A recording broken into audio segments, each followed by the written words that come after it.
So when we talk about farmers, unfortunately, these days, we basically get a picture of distress, farmer suicides happening. I think in the last couple of weeks especially, even urban people like us have had to be aware of farmer suicides because Times of India is carrying it, Hindu is carrying it, Eenadu is carrying it, Andhra Jyoti is carrying it. There has been a huge debate in the Telangana Assembly about farmer suicides. So farmers who actually produce the food, who work hard, toil hard, produce our food, are actually being forced to commit suicide. Nobody commits suicide out of a shock. So what is happening? What is driving? So some of us who are basically concerned about farmers' issues and our food system, what is happening to our agriculture, what is happening to our environment, we've actually formed a very broad-based platform called Raitu Swarajya Vedika in Andhra Pradesh. Now it's both in Andhra Pradesh and Telangana. Raitu Swarajya Vedika, and nationwide it is called ASHA, Alliance for Sustainable and Holistic Agriculture. So we were very concerned about this phenomenon of farmer suicides and what is happening to our agriculture. So we actually went and toured. We said we'll take about 20 cases, which have recently appeared. Go and meet those families and understand what is happening. So we went to a family in Adilabad where, that farmer basically owned 2 acres of land, took on lease another 2 acres of land, and this was all actually, land with red soil. In Adilabad, there's actually a lot of black cotton soil in which a lot of cotton is grown. It's also more fertile and so on. This is just red soil. So because it's a red soil land, he had to pay 6,000 rupees per acre to lease it. And if it was a black cotton soil, he would have had to pay 10 or 15,000 rupees. After leasing the land, he found that there's no other crop for which there is actually a good supporting system. Good support system where if they grow the crop, there'll be some market in which nearby that he can go and sell the crop and get a good price. So therefore, the only crop for which farmers in Adilabad and many districts of Telangana are finding that there is some reasonable support system that actually somebody will even come to my village and buy my produce is cotton. So he grew cotton, and typically, at least in 1 acre of land, if you get 3 or 4 quintals of cotton, you will break even. If you get maybe 6 or 7 quintals, then you will start making some income, some basic income, not that you will become rich. But from the entire 4 acres, when he did the first picking, he got only 1 quintal. And in the second picking, he was hoping that, he'll get something better. He actually got again only 1 quintal from the entire 4 acres. So he had to commit suicide. And basically already he had a debt of about 20,000 rupees. He had to take another debt of about 50,000 rupees.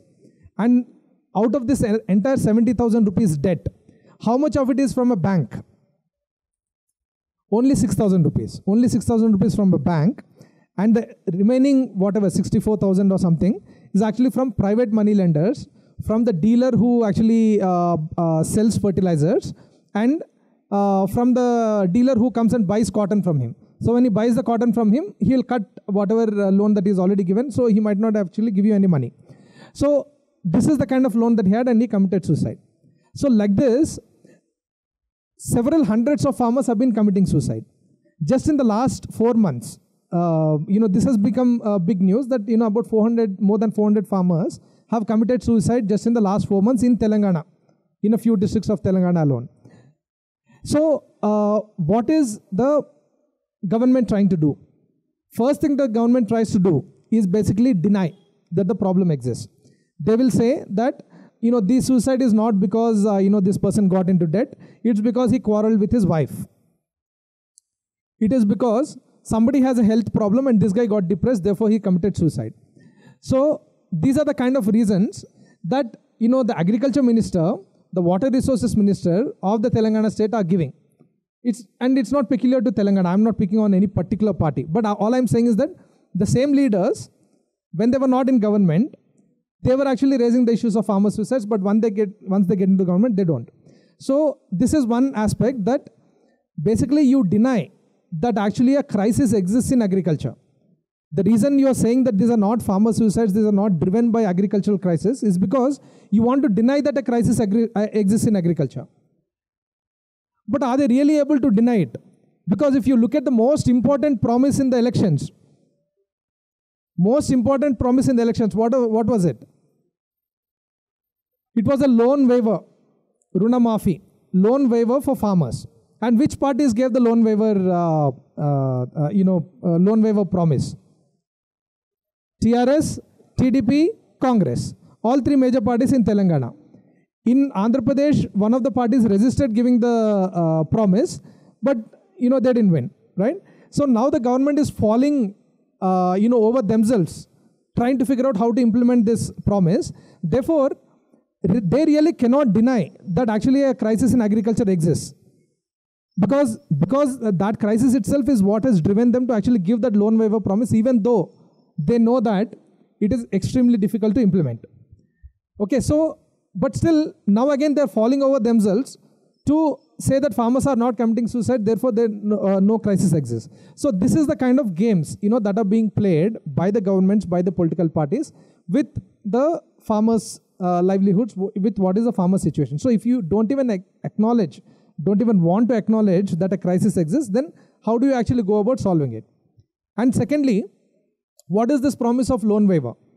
Basically, you're finding that so many lakhs of farmers are actually going to debt like this. This case that I said is a very typical case. It's not an extraordinary case.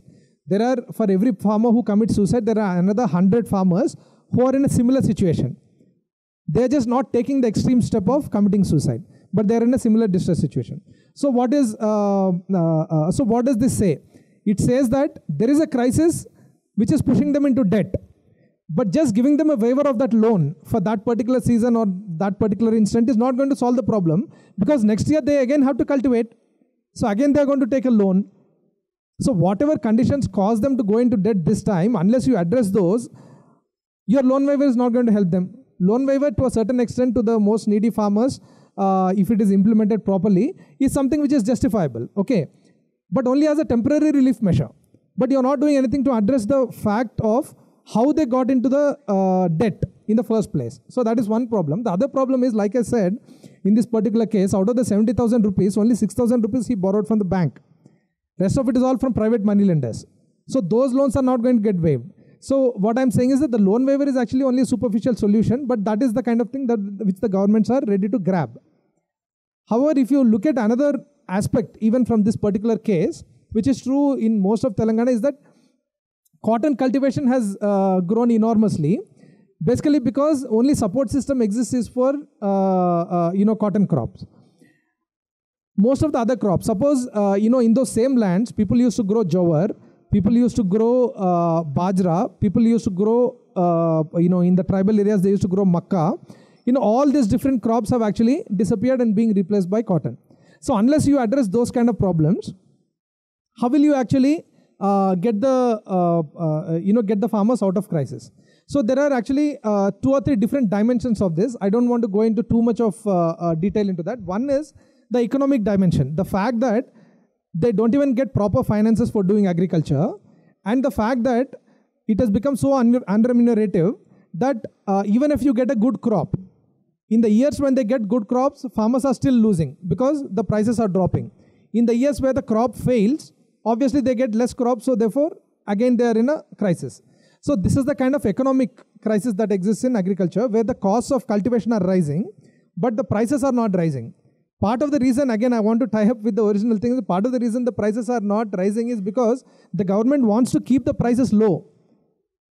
You remember that when the onion prices shot up, the entire government of the country, one government actually came down because of the onion prices crisis. Okay, see, onion prices is an issue, but if the government only looks at it as somehow or the other we'll keep the food prices low at whatever cost, but don't pay enough to the farmers, then our whole food system is going to get affected. If farmers leave wholesale, then who is going to cultivate food? So that is one question. So this is the economic crisis.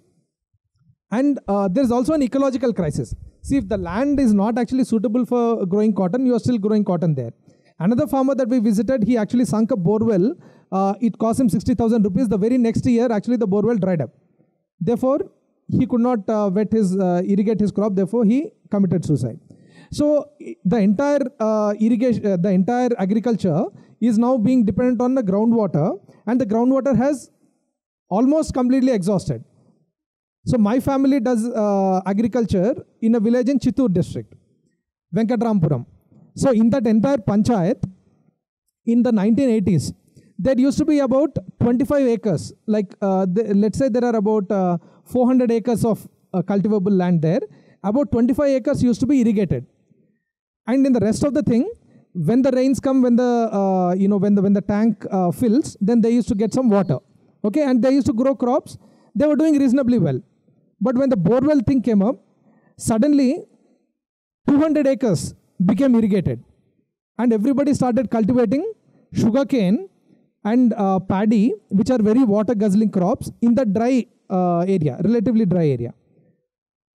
Then all the borewells failed. Now the number of acres which are actually irrigated in that area, in that entire panchayat, is only 18 acres. So it used to be 25 acres. Now it is 18 acres only. And in these intervening 20 years, farmers have sunk some 300 borewells just in that one panchayat. So this is the kind of situation that is there. So this is the ecological crisis. Basically, we are not understanding that food comes out of the soil. It depends on the water conditions. It depends on the climatic conditions. So whatever food is most suitable for growing there, that is the one that you need to grow. And it is not something that you can actually, set up a manufacturing unit of, potatoes, or set up a manufacturing unit of rice. That you can set up the manufacturing unit anywhere. I mean, I can set up a manufacturing unit of, shoes or anything else here. And then if it's not working out here, I can shift it to somewhere else, right? But agriculture is not like that. It depends actually on the soil, water, and climatic conditions there. So if we don't pay heed to that, and if we go on, going only for those crops which take too much resources, and where we are also using excess of pesticides and fertilizers. So I'm not getting into that entire crisis where Punjab, which is one of the most supposed to be agriculturally advanced state in the country, is actually going through a crisis of cancer.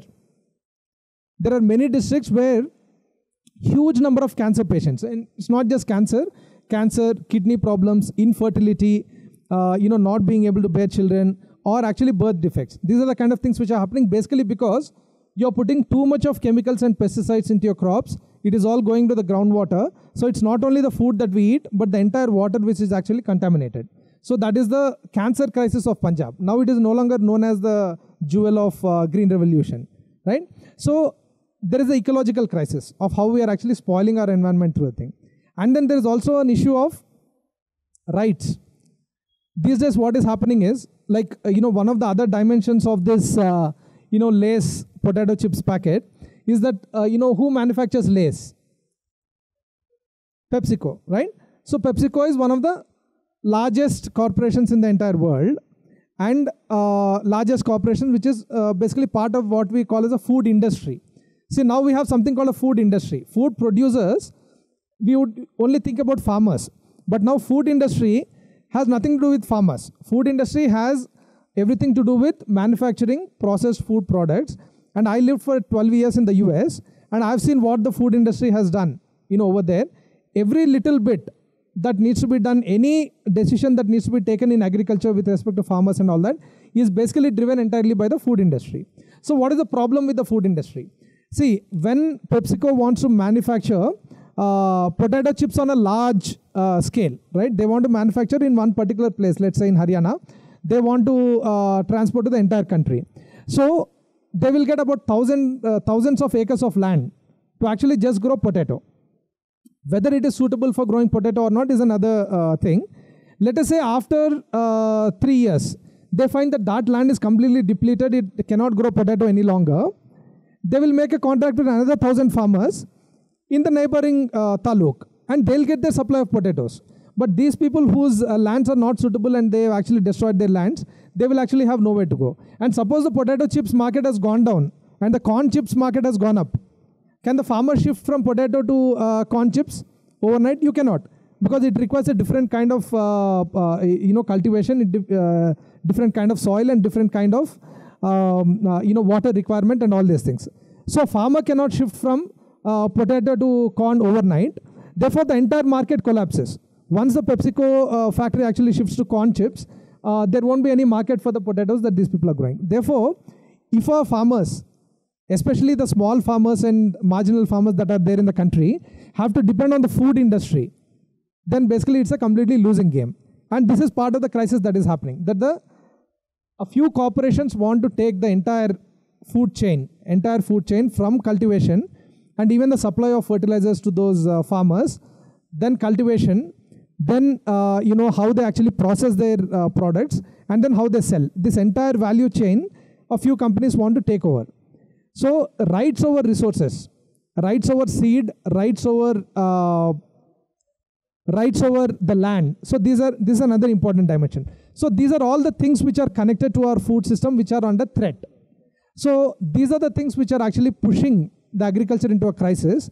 Therefore, many of us have come together as a platform, Raitu Swarajya Vedika or Alliance for Sustainable and Holistic Agriculture, ASHA, Kisan Swaraj. We actually did an entire yatra around the country, Kisan Swaraj Yatra in 2010, which went as a bus yatra through 20 states.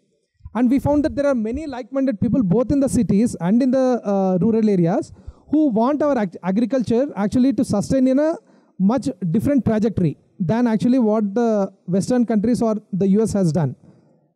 But how to do that is only by actually working towards a Kisan Swaraj, that the farmer should have rights over their seed and land and water, and they should be able to grow crops which are actually more suitable to their ecology and their land area, and they should get remunerative prices for their produce. So if we assure these three dimensions of agriculture, then we can actually get out of this crisis.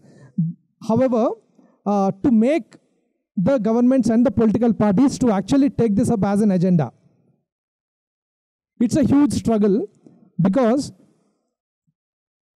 urban sensibilities and what people in urban areas are concerned about actually dominate the discourse with respect to whatever the decisions that the government takes, as compared to what the people in the rural areas want. Therefore, all the people in the rural areas actually want to get into urban areas. They want to become urban people because their needs are more well taken care of in the urban areas, because at least the government and the politicians listen to them. So unless we want to reverse this crisis, that means that there has to be actually a coalition of people in the urban areas as well as the farmers' organizations and all that in the rural areas. So this is in a nutshell what Kisan Swaraj Alliance is trying to do, or the Raitu Swarajya Vedika is trying to do.